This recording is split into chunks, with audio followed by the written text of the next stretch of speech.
श्रीमद्देवी भागवत पुराण द्वितीय स्कंध अथ चतुर्थो अध्याय। गंगा जी द्वारा राजा संतनु का पति रूप में वरण, 7 पुत्रों का जन्म तथा गंगा का उन्हें अपने जल में प्रभावित करना, 8वें पुत्र के रूप में भीष्म का जन्म तथा उनकी शिक्षा दीक्षा। सूत जी बोले, प्रतीप के स्वर्ग चले जाने पर सत्य पराक्रमी राजा संतनु व्याघ्र तथा मृगों को मारते हुए मृगयाग में तत्पर हो गए। किसी समय गंगा के किनारे घने वन में विचरण करते हुए राजा ने मृग के बच्चे जैसी आंखों वाली तथा सुंदर आभूषणों से युक्त यह एक सुंदर स्त्री को देखा। उसे देखकर राजा संतनु हर्षित हो गए और सोचने लगे कि साक्षात दूसरी लक्ष्मी के समान रूप यौवन से संपन्न यह स्त्री वही है जिसके विषय में पिताजी ने मुझे बताया था। उसके मुख कमल का पान करते हुए राजा तृप्त नहीं हुए। हर्षात रेख से उन निष्पाप राजा को रोमांच हो गया और उनका चित्त उस स्त्री में रम गया। वह स्त्री भी उन्हें राजा महाविक जानकर प्रेमासक्त हो गई। वह मंद मंद मुस्काती हुई राजा के सामने खड़ी हो गई। उस सुंदरी को देखकर राजा अत्यंत प्रेम विवश होकर तथा कोमल वाणी से उसे सांत्वना देते हुए मधुर वचन कहने लगे।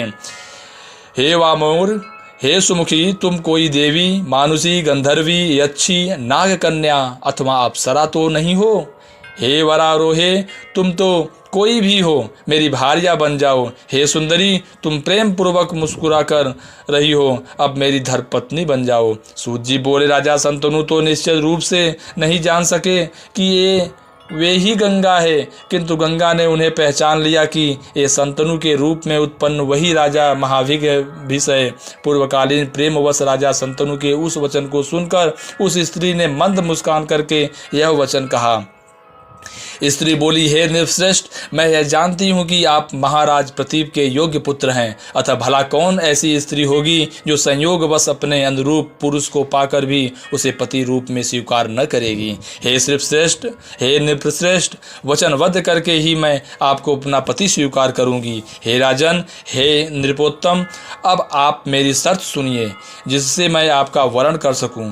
हे राजन, मैं भला बुरा जो भी कार्य करूँ आप मुझे मना नहीं करेंगे तथा न कोई अप्रिय बात ही कहेंगे। जिस समय आप मेरा यह वचन नहीं मानेंगे उसी समय हे मान्य नृपश्रेष्ठ, मैं आपको त्याग कर जहाँ चाहूँगी उस जगह चली जाऊँगी। उस समय प्रार्थना पूर्वक वसुओं के जन्म ग्रहण करने का स्मरण करके तथा महाविष पूर्वकालीन प्रेम को अपने मन में सोच करके गंगा जी ने राजा संतनु के तथास्तु कहने पर उन्हें अपना पति बनाना स्वीकार कर लिया। इस प्रकार मानवीय रूप धारण करने वाली रूपवती तथा सुंदर वर्ण वाली गंगा महाराज संतनु की पत्नी बनकर राजभवन में पहुंच गई। राजा संतनु उन्हें पाकर सुंदर उपवन में विहार करने लगे। भावों को जानने वाली वे सुंदरी गंगा भी राजा संतनु के साथ विहार करने लगी। उनके साथ महाराजा संतनु की क्रीड़ा करते अनेक वर्ष बीत गए पर उन्हें समय बीतने का बोध ही न हुआ। वे उन मृगलोचना के साथ उसी प्रकार विहार करते थे जिस प्रकार इंद्राणी के साथ इंद्र। सर्वगुण संपन्ना गंगा तथा चतुर संतनु भी दिव्य भवन में लक्ष्मी तथा नारायण की भांति विहार करने लगे। इस प्रकार कुछ समय बीतने पर गंगा जी महाराज संतनु से गर्भ धारण किया और यथा समय उन सुनैनी से एक वसु को पुत्र में जन्म दिया। उन्होंने उस बालक को उत्पन्न होते ही तत्काल जल में फेंक दिया। इस प्रकार दूसरी, तीसरी, चौथे, 5वें, 6ठे तथा 7वें पुत्र के मारे जाने पर राजा संतनु को बड़ी चिंता हुई। उन्होंने सोचा, अब मैं क्या करूं? मेरा वंश इस पृथ्वी पर सुस्थिर कैसे होगा? इस पापनी ने मेरे 7 पुत्र मार डाले। यदि इसे रोकता हूं तो यह मुझे त्याग कर चली जाएगी। मेरा अभिलषित 8वां गर्भ भी इसे प्राप्त हो गया है। यदि अब भी मैं इसे रोकता नहीं हूँ तो यह इसे भी जल में फेंक देगी। यह भी मुझे महान संदेह है कि भविष्य में कोई और संतति होगी अथवा नहीं। यदि उत्पन्न हो भी तो पता नहीं कि यह दुष्टा उसकी रक्षा करेगी अथवा नहीं। यह संशय स्थिति में मैं अब क्या करूं? वंश की रक्षा के लिए मुझे कोई दूसरा यत्न करना ही होगा। तदंतर यथा समय वह जब 8वां देव नामक वसुपुत्र रूप में उत्पन्न हुआ, जिसने अपनी स्त्री के वशीभूत होकर वशिष्ठ की नंदिनी गौ का हरण कर लिया था, तब उस पुत्र को देखकर राजा संतनु गंगा जी के पैरों पर गिरते हुए कहने लगे, हे तन्वंगी, मैं तुम्हारा दास हूँ। हे शुचि स्मिते, मैं प्रार्थना करता हूँ कि मैं इस पुत्र को पालना चाहता हूँ, अतः इसे जीवित ही मुझे दे दो। हे करभौरू, तुमने मेरे 7 सुंदर पुत्रों को मार डाला है, किंतु इस 8वें पुत्र की रक्षा करो। हे सुश्रोणी, मैं तुम्हारे पैरों पर पड़ता हूँ। हे परम रूपवती, इसके बदले तुम मुझसे जो मांगोगी मैं वह दुर्लभ वस्तु भी तुम्हें दूंगा। अब तुम मेरे वंश की रक्षा करो। वेद विद्वानों ने कहा है कि पुत्रहीन मनुष्य की स्वर्ग में भी गति नहीं होती। इसी कारण हे सुंदरी, अब मैं इस 8वें पुत्र के लिए याचना करता हूँ। राजा शंतनु के ऐसा कहने पर भी गंगा उस पुत्र को लेकर जाने को उद्यत हुई। तब उन्होंने अत्यंत कुपित एवं दुखित होकर उनसे कहा, हे पापनी, अब मैं क्या करूँ? क्या तुम नरक से भी नहीं डरती? तुम कौन हो? लगता है कि तुम पापियों की पुत्री हो, तभी तो तुम सदा पाप कर्म में लगी रहती हो। अब तुम जहाँ चाहो वहाँ जाओ या रहो, किंतु यह पुत्र यहीं रहेगा। हे पापनी, आपने वंश का अंत करने वाली ऐसी तुम्हें रखकर भी मैं क्या करूंगा? राजा के ऐसा कहने पर वह नवजात शिशु को लेकर जाती हुई गंगा ने क्रोधपूर्वक उनसे कहा, पुत्र की कामना वाली, मैं भी इस पुत्र को वन में ले जाकर पालूंगी। शर्त के अनुसार अब मैं चली जाऊंगी, क्योंकि आपने अपना वचन तोड़ा है। हे राजन, मुझे आप गंगा जानिए। देवताओं का कार्य संपन्न करने के लिए ही मैं यहाँ आई थी। महात्मा वशिष्ठ ने प्राचीन काल में 8 वसुओं को शाप दिया था कि तुम सब मनुष्य योनियों में जाकर जन्म लो। तब चिंता से व्याकुल होकर 8 वसु मुझे वहाँ स्थित देखकर कहने लगे, हे अनगे, आप हमारी माता बने। अतः यह है निश्रेष्ठ, उन्हें वरदान देकर मैं अपनी पत्नी बन गई, आपकी पत्नी बन गई। आप ऐसा समझ लीजिए कि देवताओं का कार्य सिद्ध करने के लिए ही मेरा जन्म हुआ है। वे 7 वसु तो आपके पुत्र बनकर ऋषि के शाप से विमुक्त हो गए, और 8वां वसु कुछ समय तक आपके पुत्र के रूप में विद्यमान रहेगा। अतः हे महाराज शंतनु, मुझ गंगा के द्वारा दिए हुए पुत्र को आप स्वीकार कीजिए। इसे 8वां वसु जानते हुए आप पुत्र सुख का भोग करें, क्योंकि हे महाभाग, यह गांगेय बड़ा ही बलवान होगा। अब इसे मैं वहीं ले जा रही हूँ जहाँ मैंने आपका पति रूप से वर्ण किया था। हे राजन, इसे पालकर इसके युवा होने पर मैं पुनः आपको दे दूंगी, क्योंकि मातृहीन बालक न जी पाता है और न सुखी रहता है। ऐसा कहकर उस बालक को लेकर गंगा वहीं अंतर ध्यान हो गई। राजा भी अत्यंत दुखित होकर अपने राजभवन में रहने लगे। महाराज शंतनु स्त्री तथा पुत्र के वियोगजन्य महान कष्ट का सदा अनुभव करते हुए भी किसी प्रकार का राज्य कार्य संभालने लगे। कुछ समय बीतने पर महाराज आखेट के लिए वन में गए।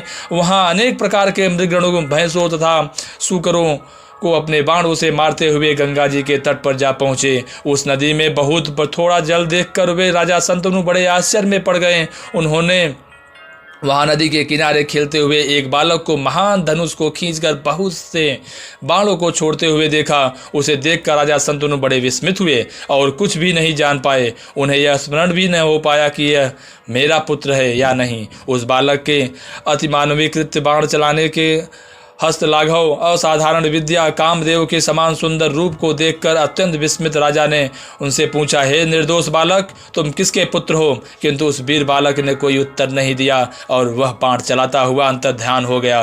तब राजा शंतनु चिंतित होकर यह सोचने लगे कि कहीं यह मेरा ही पुत्र तो नहीं है। अब मैं क्या करूं और कहाँ जाऊं? तब जब उन्होंने वहीं खड़े होकर समाहित चित्त से गंगा जी की स्तुति की, तब गंगा जी ने प्रसन्न होकर पहले के ही समान वह रूपवती स्त्री के रूप में उन्हें दर्शन दिया।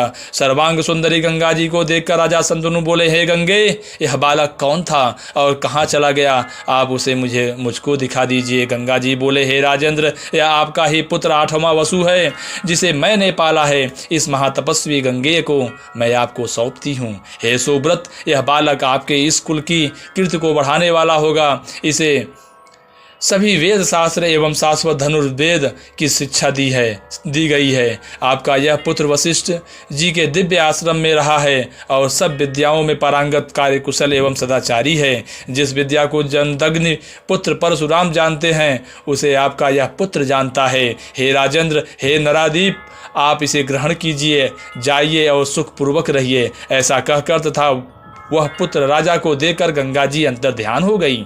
उसे पाकर राजा शंतनु बहुत ही आनंदित और सुखी हुए। राजा शंतनु पुत्र का आलिंगन करके तथा उसका मस्तक सूंघ कर उसे अपने रथ पर बैठाकर अपने नगर की ओर चल पड़े। राजा ने हस्तिनापुर जाकर महान उत्सव किया और दैवेज्ञ को बुलाकर शुभ मुहूर्त पूछा। राजा शंतनु ने सब प्रजाजनों तथा सभी श्रेष्ठ मंत्रियों को बुलाकर गंगा पुत्र को युवराज पद पर बैठा दिया। उस सर्वगुण संपन्न पुत्र को युवराज बनाकर वे धर्मात्मा शंतनु सुखपूर्वक रहने लगे। अब उन्हें गंगा जी की भी सुधि नहीं रही। सूत जी बोले, इस प्रकार मैंने आपको वसुओं के शाप के कारण गंगा के प्राकट्य तथा भीष्म की उत्पत्ति का वृत्तांत कह दिया।